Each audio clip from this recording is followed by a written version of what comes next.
Welcome back to the Daily Drum on WHUR and Sirius XM Channel 141. This is the Inside segment. I'm Harold Fisher. Tonight, we have an extremely important conversation, one that we've actually never had on this program in the nearly 16 years that I have hosted the show. We're talking about Black men and how they deal with grief and loss during the holiday season. Now, we've always spoken to women experts and women guests about this particularly sensitive topic, but we have actually never had a candid conversation with men. So we are doing it tonight, hoping to support Black men who are struggling with this issue. My guests are Joe Clare. He's co-host of the Nina and Joe Afternoon Show right here on WHUR. Joe lost his mother just this past September. Dexter Jennings, who lost his mother 9 years ago. Full transparency, Dexter and I have been very, very close friends since 8th grade. And Tariq Omari Walton, licensed clinical marriage and family therapist. Thank you all so much for taking the time to talk about this really important and sensitive issue. Thank you Glad for to be having here, me. Larry. Thank you, man. Thank you. Joe, let me first start with you because you really are the person who inspired me to bring this issue to light. How are you doing? I'm doing good. I'm doing good. Thanks for asking. I am navigating this as a person who's, new to this club. They always say once you get in this club, man, you don't want to be in it. And I don't. And I didn't realize how tough it was going to be until I, had this breakthrough. I thought I had a breakdown, but I actually had a breakthrough, Harold. And but I'm doing good. I'm doing well. And I'm taking care of myself and taking it one day at a time. I'm doing my breathing exercises. I'm namasteing as much as I possibly can. And I also have the with the insight that I've gotten from what happened with me. I also do have the tool of levity. I'm a comedian by trade, and that levity helps me look at things with a little different lens than most get. And so I get to navigate a little bit differently, and I'm in media. Mm-hmm. So that helps. It's an outreach that I would some of this is what I would talk to a therapist or a counselor about, and I get to take it to the audience. I get to take it to the airwaves. I get to take it to people on the street. I get to take it to different groups. My comedy shows, I get to take it to the crowd. And they like, I ain't come to no show to damn mental health, Joe. But it's a real thing, and I'm not going to shy away from it. And that's helping me be a lot healthier in approaching it than if I didn't have that. Well, and that was one of the questions I was going to ask you about later in this conversation. But since you brought it up, I'll ask you now. As you know, like you said, you're a comedian. You are a public figure. Even though humor is not my stock in trade, but I'm also a public figure, and I lost my father and my stepmother in 2022, both of them. How do you stay on when you are thinking about the loss of your mom? So what happened was I was actually on when everything hit. I was hosting a mental health. Wow. I was hosting a mental health day. It was called Mental Health on My Block. And I was in front of maybe 100 people, and I'm on stage with these 4 clinicians, and and I hold a degree in psychology. I was going into counseling and sociology, and my wife and I actually operate a substance abuse and mental health business. So I'm there, and I'm up there, doing the work. And when we started talking, and these brothers are telling, the people what they need to do to help themselves, I wasn't taking that advice. I wasn't doing those things. And I had just finished, almost crying in the car before I walked into this thing, to this event. And I'm sitting in front of these people with this mask on. And I felt that right then in that moment, the best thing that I could possibly do for me, for her memory, and for these people sitting right here is let them know, okay, I'm not good right now. And I'm actually about to break down, and I have my mask on, y'all. And for anybody in the audience who's wearing their mask of going through grief or trauma or whatever it is that you're dealing with, it's about to get real in here. Yeah. From that day, from that day, it has been, take the mask off and then proceed. So with that being said, my mother would want me to have the jokes. She loved that her baby was funny, and even through the tough times, I have that thing at my disposal, and so that's how I get to be on. Dexter, as I said in the beginning of this conversation, you and I go way back, to before either of us were driving. I knew your mom. Your mom was smooth. She was cool. She was beautiful. She was our girl. Not 9 years in, especially around this time. How are you doing? Are you still struggle with it? Ironically, my niece just on yesterday sent me a video clip of me dancing with my mother at Christmas. Oh, Lord. And needless to say, she sent it via text, and as the text, I texted back, I was like, you're going to make me cry. Because see, one of the things that I understand, and my brother, you will find out too, grief has no expiration date. You will, if you love that person, if you truly care for that person, they're always going to be on your mind. What I've found over the course of 9 years, even though it still hurts that my mom is gone, I can sit back and think about the times where she made me laugh. I can think about the times where she made me cry. And I can also think about the times when we had our disagreements, but ultimately she was right.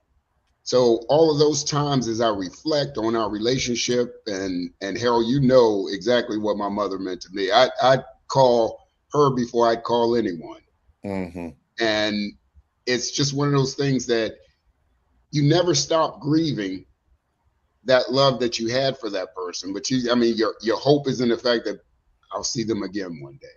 At least for me, that's how I dealt with it. I can give you a quick rundown, and you know the story. 2016 in July, my mother was sitting on the front row at the church as I did my initial sermon. And that was in July. And my brother Joe, in September, I stood before the church and did my mother's eulogy. That was my first official duty as a minister. And so even now, you could probably feel my pain. I can feel my pain now. Yeah. So I'm just saying, it still hurts, but it doesn't hurt like it did. I went through the stages of denial. I went through anger. I went through bargaining, depression, and then finally just acceptance. Yeah. And, like I said, my love for you as a friend is bottomless. And I remember, and not just me, but the rest of our guys, right, just being there, with you, and all of them, with the exception of me, have experienced the loss of a mother, even though I had a bonus mom that I did lose, and you were there also. Right. So yeah, it's rough. It really is rough. But Tariq, why do you believe that, with the exception of the Joe Clares and the Dexter Jennings of the world, that it is so difficult for some Black men to truly express the grief, particularly when you're talking about the loss of a parent or a wife or somebody really, really close? Is that an ego thing? Is it a socialization thing? What would you say? It's more of the socialization thing. So recognize first that grief itself is a feeling. Grief is an actual emotion. And you know, as Black men, we have a really hard time vocalizing and opening up about our emotions, right? A lot of us don't even have the language, right? We don't have the words to express exactly what we're feeling. That's why we act out in anger, or, you know, even if we get to the point of crying, we don't have the words to actually express it. So grief is just another emotion that we have a hard thing expressing overall. And we can get into the history and the background of why that is. But the point is, recognizing grief and grieving are a little bit different. Grieving is a process, right? And so Dexter, as you mentioned, yeah, you go through the denial, you go through the anger, you go through the bargaining, you go through the depression, and ultimately you get to acceptance. Beyond the grieving is loss. And what you're talking about is you will experience that loss for the rest of your life. I remember losing my aunt back in 2014, and when I would leave work, I would call her every day. It was my girl. We'd just joke around and stuff like that. And for 5 years after that, when I would leave work, I still had that desire to call her. That loss was what was always there, right? So it's recognizing you'll get through the grief. And Joe, recognize this for yourself too. You will get through that grief. That grieving period has an end date. The loss is what you'll feel for the rest of your life. Yeah. But it's a matter of being able to, and Joe, you talked about it, you know, going on stage and being on and being in front of all these people.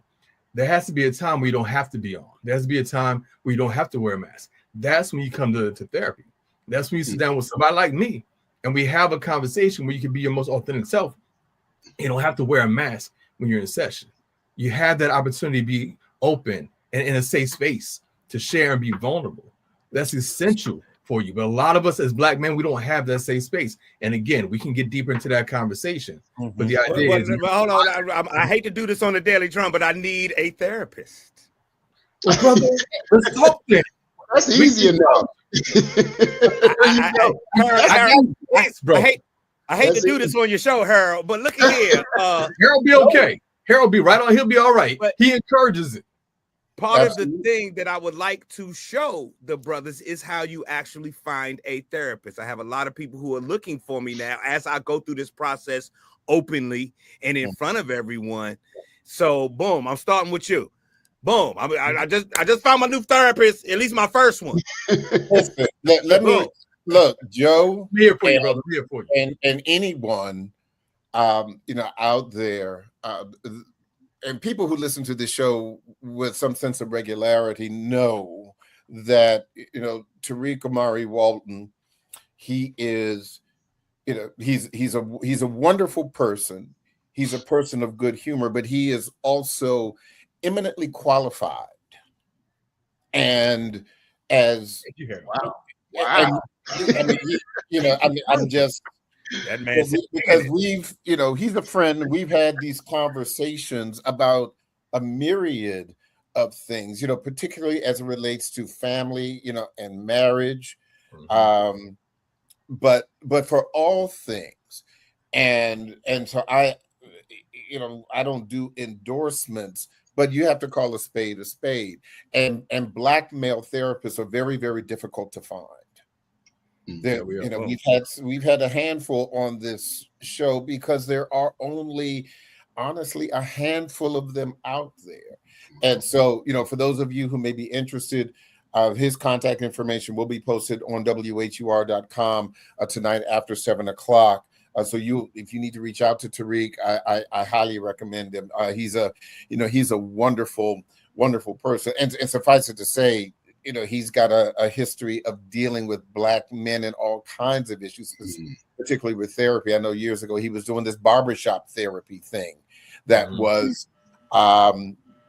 unique at the time. Mm-hmm. So I would highly, highly recommend him.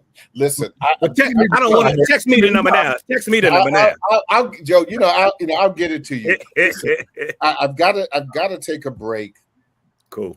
But we're going to continue with this conversation on the other side Don't forget, you can hear this in every edition of the Daily Drum Inside segment via podcast on WHUR.com. The original Quiet Storm with Raheem Devon is next on WHUR-FM. This conversation continues on Sirius XM channel 141 and 96.3 HD2 in just a few seconds. Welcome back to the Daily Drum on Sirius XM channel 141. I'm Harold Fisher. We continue our conversation about Black men and grief during this holiday season. My guests are Joe Claire, host of the Nina and Joe afternoon show on WHUR. Joe lost his mother just this past September. Dexter Jennings, who lost his mother 9 years ago, and Tariq Omari Walton, licensed clinical marriage and family therapist. You know, one of the things that I when you talk about safe space, and we can go back into this again, and I'll start with Dexter, because as I said before, we have been friends for more than 40 years. And one of the things that I think that we have been able to do that you don't hear a lot about the discussion is allowing your beloved friends to grieve and to be unmasked, and to just listen. You may not have any advice. You know, I'm not tooting my own horn, but Dexter, talk to me about, you know, how I was able to help, how Butch, how Ron, how the other guys were able to help, you know, after the loss of your mom. I believe, and you showed it, Harold showed it immensely, Ron showed it, Butch showed it. My friends just surrounded me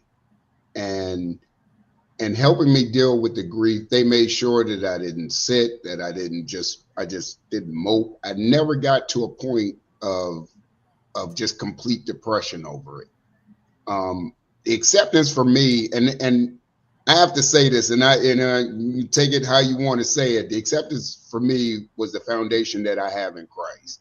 And one of the things, my mom had dealt with cancer for 2 years, was healed with cancer, and actually died from the medication that she was taking because it could induce a stroke.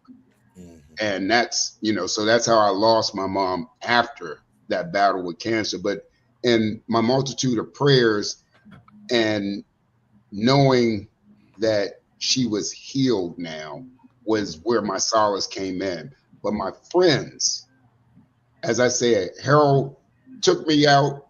I had friends that came and just sat with me. They didn't try to tell me how I was supposed to feel. They didn't tell me how, it's been 3 weeks, man. You should be over this by now. It was not a point of them telling me, because we're raised as young Black men, don't cry. When you fall, get up, don't cry. Don't show your emotions. We're raised that way. At least our generation was raised that way, where you fail, you get up, wipe your face and keep going. Don't show your emotions. And it was one of those things. I had a group of friends, each and every one of them, that just embraced me during that time and let me cry. Let me cry on their shoulder. Man, I miss my mom. I don't know how many times they probably heard that, right? Mm-hmm. But they were always caring and extremely compassionate whenever I came to them with that.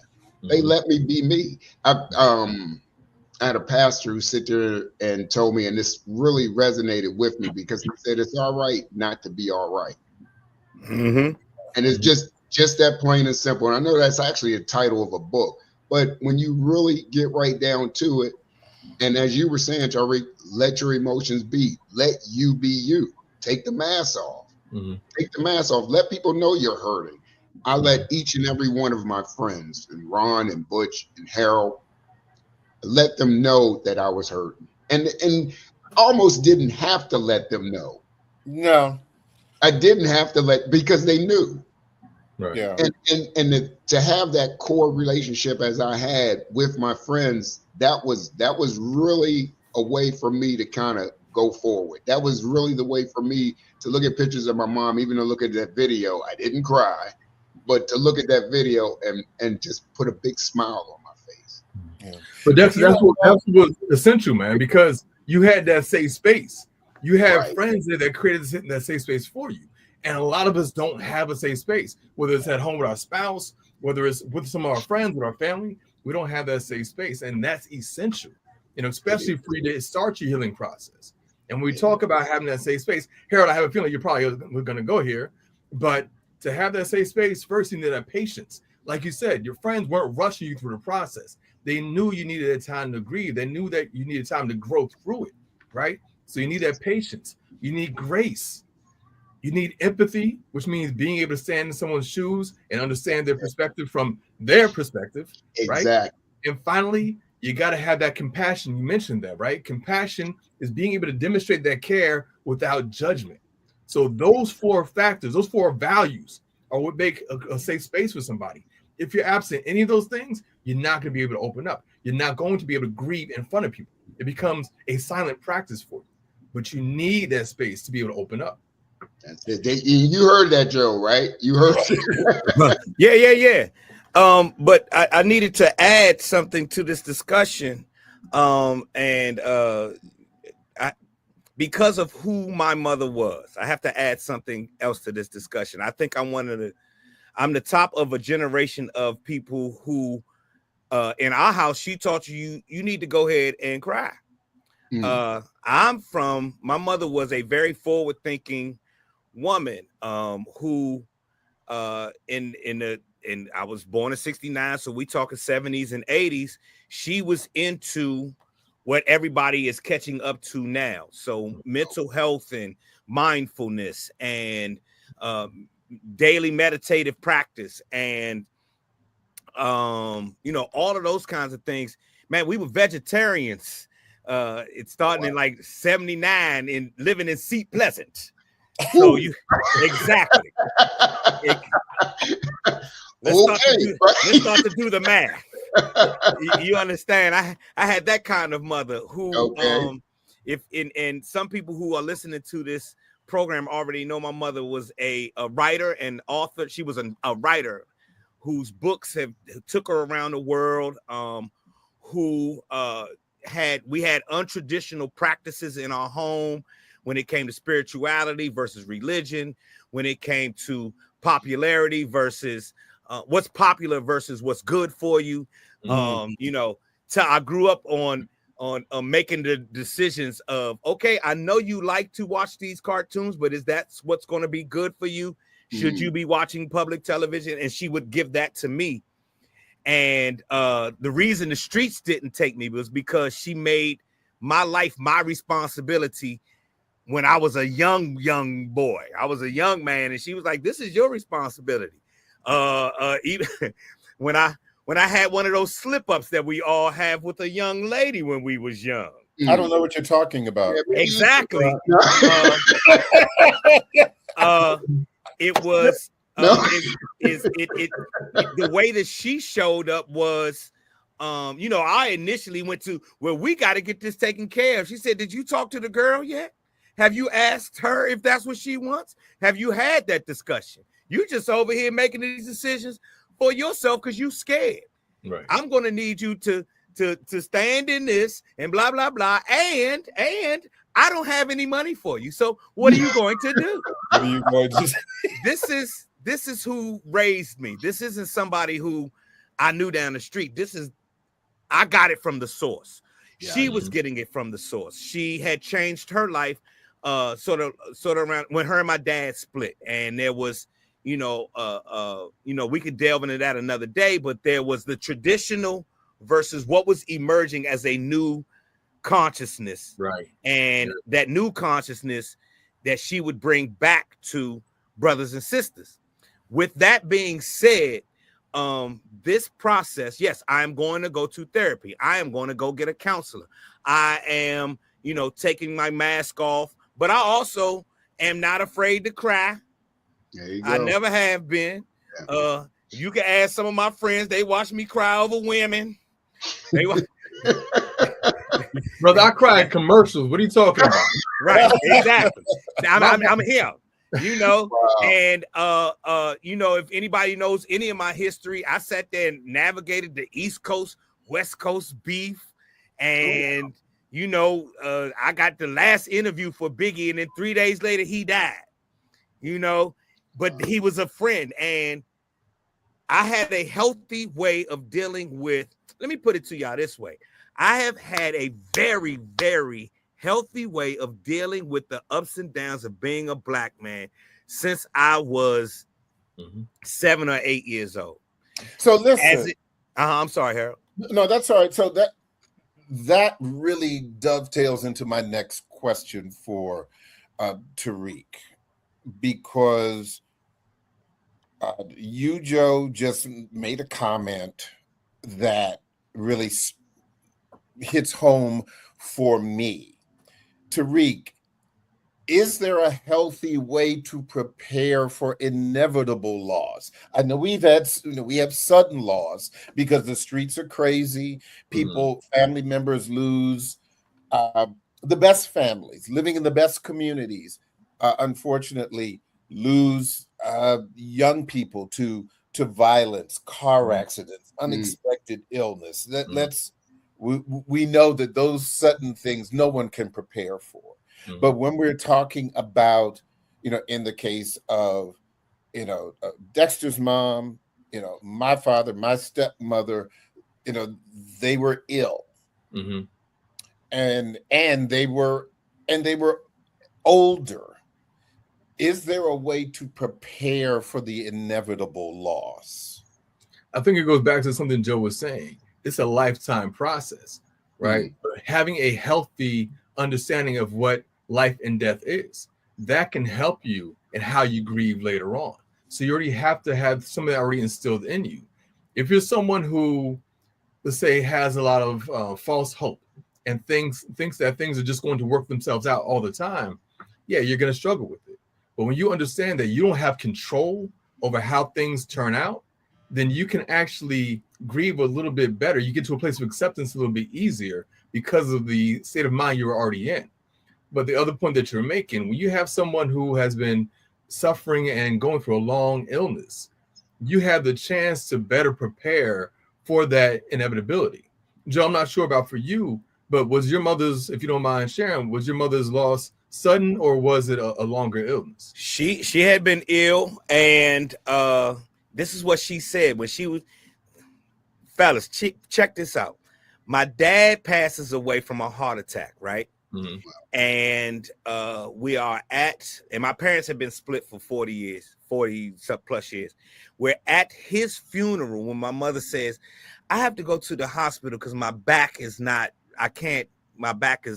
she goes to the hospital. That was on Friday. She goes to the hospital to her doctor on Tuesday to check it out and finds out that she has multiple myeloma. Yeah. And so she gets a cancer diagnosis right then and there. This is 5 days after we just buried him. Well, what she did was, one, got her mindset around that was that she was living with the disease. It wasn't that she was sick. She wouldn't allow you to say she's sick. She was like, you sick? I ain't sick. I'm living with the disease. I'm living with this, but I'm not sick. And that mindset, and one that she had fostered for my entire lifetime, made this experience something that I'll never forget, because as I became her caretaker, it was a different kind of thing. She wouldn't allow us to be, there was no woe is me. There was no, and even when I wanted to be on woe is me, she was like, for what? She was like, you think this is the end when I pass away? This ain't the end. Every movie you done seen. Luke Skywalker talked to his father after he died, didn't he?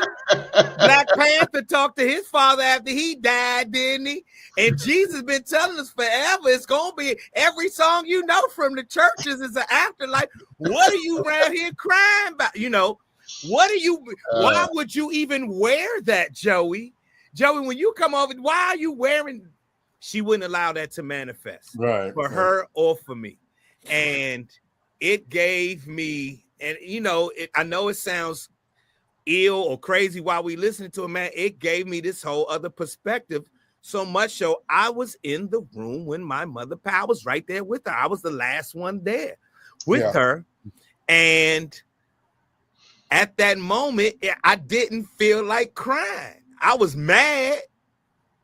I was really frustrated and mad, but I didn't feel like crying. And even that day that I described to you guys where, you know, I'm about to break down in front of this audience, that lasted for a very short time. And it quickly turned into from a breakdown into a breakthrough.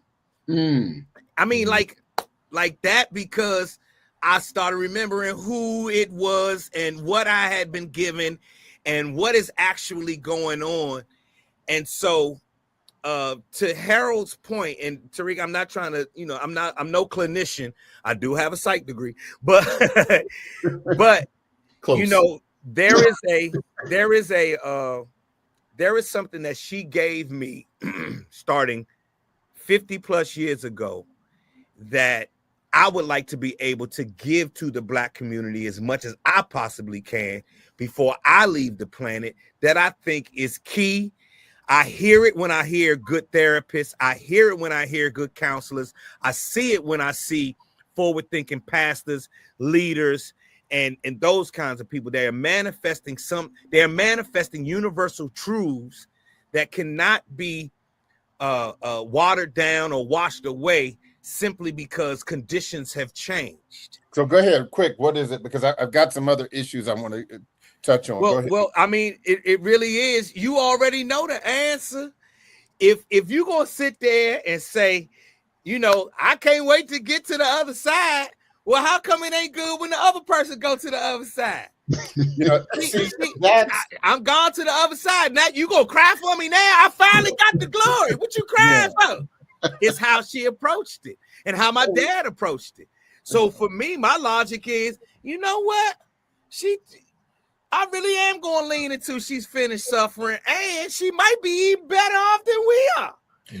And so let me ask Dexter about this, because obviously, you know, I do have, you know, insight to what he was going through during the loss. But here we are, like I said, you know, 9 years later. This is the holiday season. Christmas has always been a big deal, you know, for you. You know, that it's a family time. How do you honor your mom at this stage of your life? You know, that's an excellent question. And the answer is ensuring that I'm with family during the holiday times, ensuring that video of mom dancing, now it has the video of dad dancing this year, and the next year it's going to have videos of my sisters and my nieces and my nephews. It's making certain that holiday time she's honored through the very same things that she pushed. You can remember, I'm sure, just like Joe's mother, and I'm sure maybe even like Tariq's mother as well. Our house, there was always someone there. Yeah, there was and my mom had this ability. And this is no knock on any trash man, but if you were a trash man and you told her that's what you did, when she retold the story, you were getting ready to start your own refuge company. Right. So and she was that kind of person, and you craved to be around her. She'd work with people, and the guy across the street, which was a white guy, he was Uncle Mike. That's, you know, he saw her as my sister. So I want to foster that very same feeling my mother gave to everybody that she met. I want to do the same thing. I want my mom to be proud of the fact that, hey, your son got it. Now, look, that's not to lessen the fact that I got some of my father in me too, which I believe is real good, right? Yeah. I believe it's real good, because that's not going to allow me to be taken advantage of. So understand that as well. And God bless him, he's still here. But it's understanding and realizing during these times, and my sister, all of my family is in Dallas, as Harold knows, but making sure I reach out to them, making sure that the very love that my mother exhibited is exhibited through their brother, their uncle, their son. So I want to keep that going as long as I'm here. Yeah, That's real. You know, one thing, Tariq, and this kind of goes back to what I was saying before. My mother, who is alive and kicking, just not kicking quite as high at 83, but she would always say, you know, we're not here to stay. And she's been saying that for as long as I can remember. But one of the things, and this may or may not work for everyone, but for those of us who have elderly relatives that we are close to, that we love, who are still around, when my father turned 70, and my mother too, but I speak of my father because he's no longer here. When he turned 70, I made a point of trying to spend more time with him, having more in-depth conversations, more quality time, because as we know, our time on this earth is not promised. But I realized that, you know, after 70, you just don't know health-wise what is going to happen. Well, you know, my father lived another 13 years, you know, after that. And I was always prepared. And I'm not saying I wasn't sad, but when I look back, I always kind of prepared myself as best as possible for the day of his passing. And I think that from a mental health perspective, it really helped me. Because what they often say, they said funerals are for the living, not for the dead. Exactly. And I was already prepared for all of that, and I could now, even after he's been gone 3 years, really rejoice in the time that we had together. Well, that's the thing. I'm curious about that, Harold. Were you preparing for his actual passing, or were you preparing to deal with what life was going to look like after he passed? Because it's two different things. That's a really good. That was a really good question. I think I was. I always knew that, you know, we're not going to be here, but I guess I was preparing myself so that I did not fall into a sense of depression, that I would have wonderful things to look back upon when that day came. Because, you know, a lot of people, and this is just me, you know, a lot of people, you know, when social media comes up, they will post or they'll talk about this is the day that they lost the loved one. I care less about the day that I lost them and more about the time before I lost them. Exactly. And you did the right thing. You spent that time with them. You invested that time with them to continue to nurture that relationship. Those people who suffered from the most depression when their parents pass away are the ones who are filled with the most regret for not doing things or not supporting their family or not being close to them, right? Because now it's no longer about what we had together, it's what we could have had together, right? So that feeds into the depression, that feeds into the sadness, because you always have that question that will never be answered now, right? But when you've invested that time and that energy and you've made that effort to actually spend time with them, because I do the same thing. You know, my parents are now in their 70s. I try to get as much time as I can with them because of how much I cherish them and how much I really enjoy them. I mean, you've met my father, you know, you met my stepmother. I love their energy. I love being around them, right? And I know when that time comes and they're gone, I'm going to miss that energy. I'm going to miss that connection and that engagement. So I'm going to do all I can right now to not have that regret later on. So that's part of that preparation that you mentioned before of the inevitable loss. What kind of time are you actually investing in that relationship? So when it's gone, you still have those memories to look back on. Joe, I want to ask Joe a question because this is something that you said. I think it was at Food to Feed at the radio station, and that's when I really had a understanding of what you were experiencing.